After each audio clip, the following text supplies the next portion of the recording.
Anong nangyari?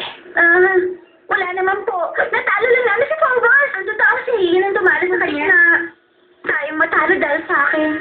Ano? Kailan naman nangyari yan? Dahil ba to sa isang lalaki? Ha? Hindi po.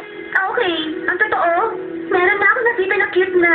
Pero ang sinasabi ko, ngayon lang ako humarap sa responsibilidad. Nasa malayo kayong lahat. Ikaw ang nagtipon sa kanila. Pero tinulungan niyo po ako. Hindi masama ang humingi ng tulong.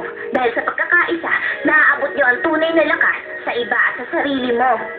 Ewan ko po, Lola. Isa kang malakas na guardian, aking apo. Hindi mo man yun nararamdaman, pero nandun yun sa loob mo. Maniwala ka, at balang araw, makikita mo rin yun.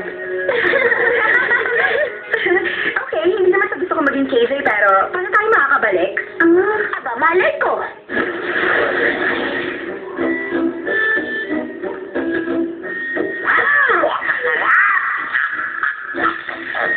Aba, kakaiba ang kwintas na to Renelio, ano may problema?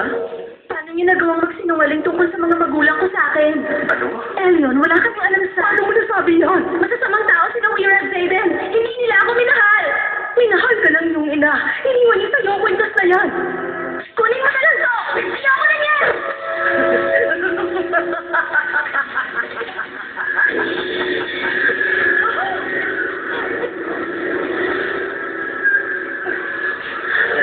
Nakapangyarihan ko!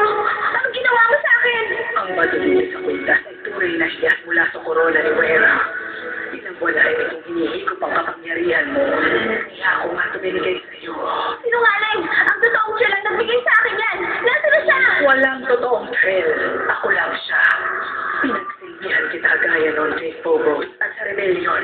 Nagpakumbaba ako habang hinihintay ang araw na ito. Pero nung makita kong kumis na panghiyas, nalaman ko na dumating na ang tamang oras. Hindi ko na kailangan ng life na yun o ang magiganti sa inyong lahat. Ang kailangan ko na lang ay ang kumbinsin ka na ibigay mo sa akin ng utang loob. Kaya naman binigyan kita ng mga peking alaala